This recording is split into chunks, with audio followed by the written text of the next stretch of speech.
The first thing I noticed when I opened my eyes was the ceiling. Hospital ceilings have a particular quality to them, a stillness that doesn't belong to ordinary rooms, as though the air itself has been asked to stop moving. I stared at a water stain in the shape of something I couldn't name for what felt like a long time before I understood where I was. Then came the smell. Then came the sounds. Then came the memory of the black ice on the gardener, the truck headlights sliding into my lane, the noise my car made on the guardrail. But before we go any further, tell me in the comments where you're watching from. I love knowing who's out there. And if you're new here, please subscribe so you don't miss more stories like this one. Now stay with me until the end, because this one took me a long time to be ready to tell. My name is Mara. I'm 29 years old, and 3 days before that accident, I had stood in my kitchen in Mississauga holding my grandmother's ring under the pendant light and felt something I couldn't even fully name. My grandmother, my mother's mother, Baba, as I'd called her since I was old enough to talk, had died 8 months earlier, and in her will she had left the ring specifically to me.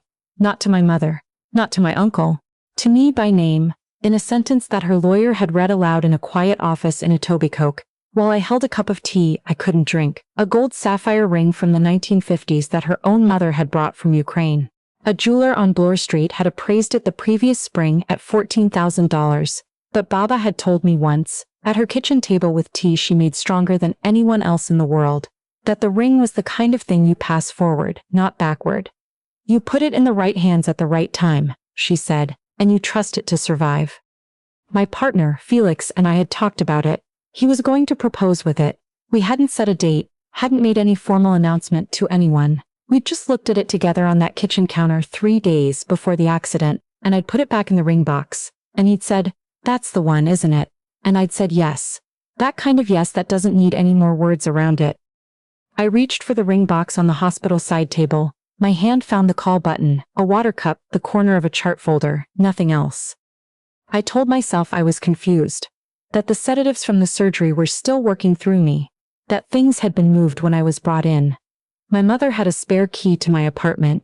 She'd been the first family member called after the accident. She would have checked on my place, watered the plants, handled things. That's what she did. She handled things. My mother had a spare key.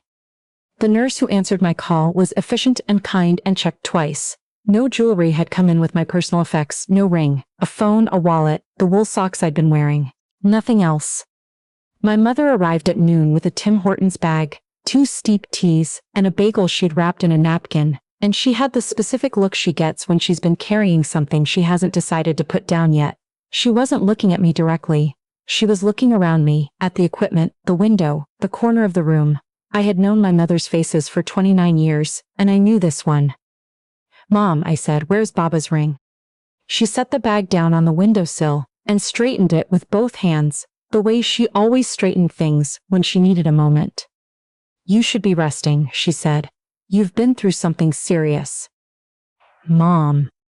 She sat in the vinyl chair beside my bed. She looked at her hands. There was a long pause during which I watched her decide between 3 different versions of the same sentence, and then she said, "There was a deadline. Your brother was going to lose the unit." I didn't understand immediately. What unit? "The condo. In Hamilton. He's been working toward this for months, Mara. He was $12,000 short on his closing costs, and the date was Friday. We couldn't let him lose it over a number like that." I heard myself ask the question even though I already knew. "So you sold Baba's ring?" "We didn't sell it." The speed of those 4 words told me everything about how many times she'd rehearsed them. "We needed cash quickly and we're going to replace it. It wasn't permanent." "Mom, you went into my apartment while I was unconscious in a hospital, and you sold a ring that Baba left to me in her will." She started talking about the appraisal being on the high side, about sapphires being a very common stone, about how she thought I wouldn't even notice for a while, that I'd have time to get better first, and that by then they'd have sorted it out. I stopped hearing specific words. I was looking at the water stain on the ceiling and thinking about a woman who had crossed an ocean with almost nothing, and kept a ring safe for 70 years through everything a life can put you through. I pressed the call button. Not for the nurse. Just to have something to press. Felix came in 20 minutes later still wearing his jacket from the office in Kitchener, slightly out of breath. He'd driven straight after my mother had called him that morning. He came in with a bag from the shawarma place 2 streets over, because he knew I couldn't eat the hospital food, and he took one look at my face and then at my mother's face, and set the bag on the end of the bed without saying anything yet. I showed him my right hand, empty. He said very quietly, "Tell me." I asked to be alone that evening. Not because being alone was what I wanted, but because I needed the room to stop performing. My mother's crying, when it came, had the particular quality it always had when she'd been caught rather than when she was actually sorry. There's a braced quality underneath it, like she's already composing the explanation for why the sadness is also someone else's fault. I'd cataloged that face over 29 years and I knew its features by heart.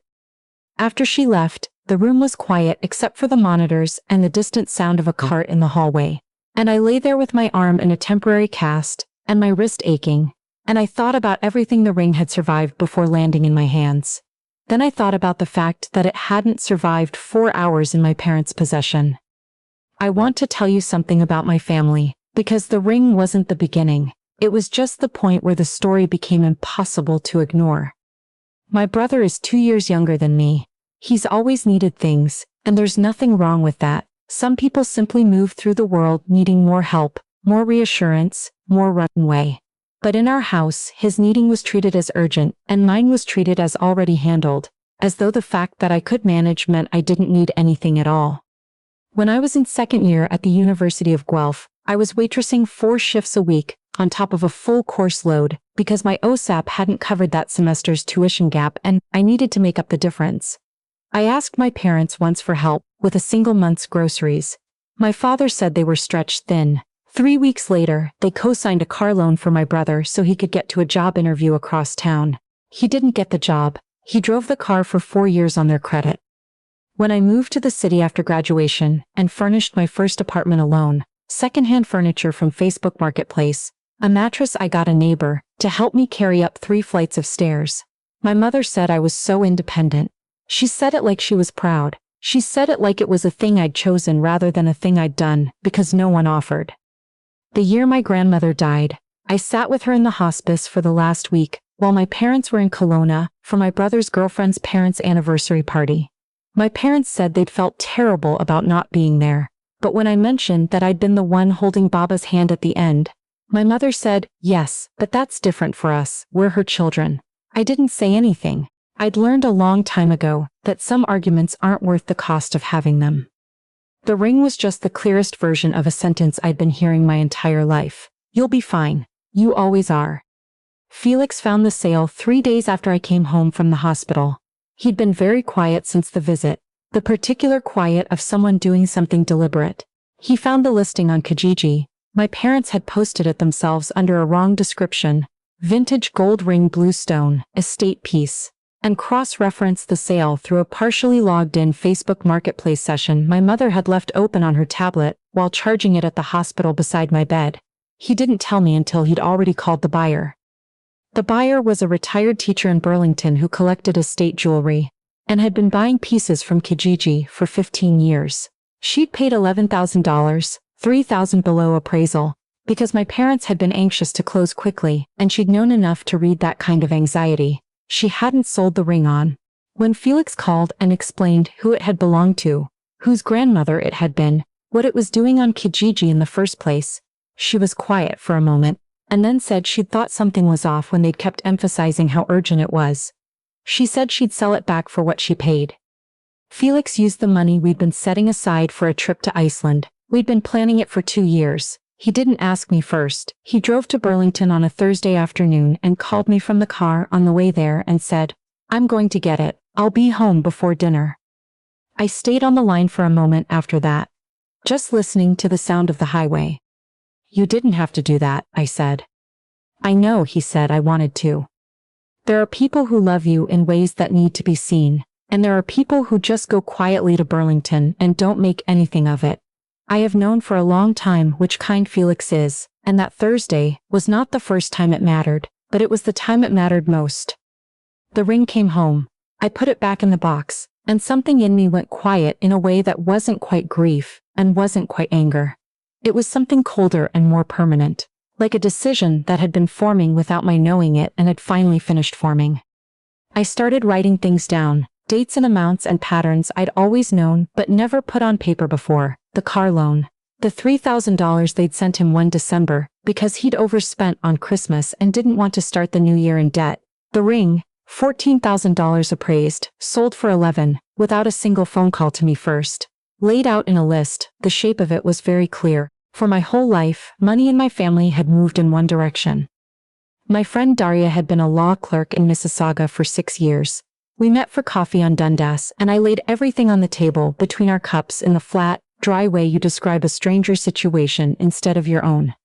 She listened without interrupting, which is one of the things I've always loved about her.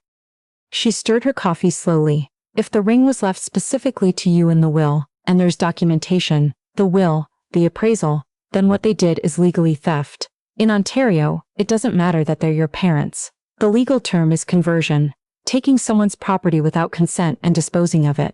The family relationship doesn't change the definition. I looked at my coffee. I'm not interested in court. I know, she said, but you should know what you're holding. What you choose to do with it is completely yours. What I chose took almost 4 weeks to fully decide. During those weeks, the strangest part wasn't my own anger. It was watching my family continue as though nothing had happened. My mother called twice to confirm whether I was coming to the dinner they'd booked to celebrate my brother closing on his condo, a new Italian place in Burlington near his building. She described the menu. She described the reservation time and the parking situation. She did not ask, in either call, how my wrist was healing or whether the fracture clinic appointment had gone well. I was on a family video call during that period, where my brother spoke for 40 minutes about the renovation he was planning, the tile he'd picked for the bathroom, the building's gym and rooftop terrace. My parents listened the way they always listened to him, forward, attentive, with follow-up questions about every detail. At one point I mentioned, once, that my physiotherapy for my wrist was going to be about 8 weeks. My mother said, "Oh, that's good." My father asked my brother about the parking stall. "Oh, that's good." A flat phrase that goes nowhere, a door that opens and immediately closes again. I'd been receiving that phrase my whole life in various forms and I'd learned to accept it as enough. I was done accepting it as enough. I decided to go to the dinner. I found a gift. A kitchen item my brother had mentioned months earlier, wrapped carefully, with a genuine note, and I texted my mother that I was looking forward to it, and I meant those words. In the way you can mean something while also knowing it will be the last time for a while. Daria helped me write a letter. Not an emotional letter, not a letter designed to wound anyone. A letter that said, in clear and specific language, here's what happened, here's the documentation, here's the ring's appraised value, here's a request for reimbursement of $14,000 within 60 days, here is what pursuing this through appropriate channels would look like. Short, factual. Not a single sentence that sounded like feelings, because feelings can be argued with and facts cannot. We arranged for a courier to deliver it to my parents' home, on the evening of the dinner, timed to arrive while the meal was in progress. I drove to Burlington, an address I'd had for years, and parked a few streets over and walked in with the gift, and said happy new home to my brother and meant that genuinely. He looked surprised I'd shown up, which told me more than he probably intended. My parents looked relieved, the specific relief of people who had been hoping something would quietly go away. I smiled and sat down, and the food was actually very good. The conversation moved the way it always moved at family dinners. Mostly toward my brother, his neighborhood, his plans, his new building's amenities, his vision for the second bedroom. My parents listened with the full quality of attention they'd always given him, alive to every detail. I participated where it felt natural. I did not perform anything I wasn't genuinely feeling. My father's phone buzzed at 8:10. He looked at it, then looked away, then looked at it again. He excused himself from the table and was gone for 8 minutes. When he came back, his face had the careful neutrality of someone who has received a piece of news and is deciding how long he can pretend he hasn't. My uncle, my father's older brother, who had sat across the table from people at family dinners for 60 years and could read a face faster than anyone I knew, looked at my father and said, "What happened?" "Nothing," my father said, "a delivery mix-up." "You came back from the bathroom looking like a man who'd received a summons," my uncle said. My mother had already noticed my father's face. She was looking between him and me with an expression that told me she'd put something together. I looked back at her without any particular expression. I was eating my pasta. It was genuinely excellent pasta. My uncle said, "All right, something's going on. Someone should say what it is." My father reached into his jacket and pulled out the envelope. He set it on the table. He didn't open it in front of everyone. He just set it there, which was worse in a way, because it sat between the dinner plates, like a fact that needed no explanation. My mother reached for it. Her face, as she read, was the same pale it had gone in the hospital room. She folded it and placed both hands flat on top of it. "What is that?" my uncle asked. "A private matter," my mother said. If it arrived at dinner, my uncle said, "It's not entirely private anymore." My brother had gone very still. He was looking at me with something on his face I'd never seen there before. Not confidence, not ease, but something quieter and more uncomfortable. He was 27 years old and he had spent his whole life in a family that had cushioned him from consequences, and I think he understood, sitting at that table, that the cushion had a cost he'd never been asked to pay. "I knew it was Baba's ring," he said. He said it quietly, to no one and everyone. "I saw it was gone from your apartment when I picked up your mail that first week. Mom said it was being taken care of and that you'd be fine because you always are." He looked at me. "I should have called you. I'm sorry, Mara. I really am sorry." It wasn't a complete reckoning. It didn't account for years of accumulated things, for all the times he'd let the current carry him without asking where it came from. But he said it in front of everyone without being prompted, while my parents sat silent. There's a version of accountability that costs you something, and he'd chosen to pay it in the moment it mattered. I nodded at him. Not forgiveness, not yet, but recognition. He'd said the true thing. That was worth something. My father tried to explain himself. The timeline, the closing deadline, not wanting my brother to lose a purchase he'd worked toward. He said they'd planned to replace the ring before I even realized it was gone. He said they hadn't anticipated I'd be looking for it so quickly. When he finished, I said the thing I'd been working my way toward for almost a month. "This has never been about the ring," I said. "Felix went to Burlington and bought it back, so the ring is home. This is about the fact that you used a spare key I gave you for emergencies to go into my apartment while I was unconscious after a car accident and take something my grandmother left to me in her will, and you sold it without a single phone call. And the reason it didn't occur to you to call, the reason it genuinely didn't cross your minds, is the same reason you've been making decisions like this my whole life. Because you've always assumed I'd be fine. That I was the one who didn't need to be asked. That whatever you needed for him would outweigh whatever I had that was mine." The table was very quiet. Outside somewhere a car passed. "I love you both," I said. "And I need you to understand that I'm not available for family things for a while. Not because I'm angry, though I am, but because I need to stop sitting at tables where someone else's deadline is always the emergency and my life is the footnote. I have been fine my whole life. I am done letting that be the excuse for treating me like I don't need to be considered." I hugged my brother at the door. I told him I hoped he was happy in his new home, and I genuinely meant it. He said he wanted to do better and that he meant it too. I believed him, the way you believe someone at the beginning of a choice they haven't finished making yet. Time will answer the rest.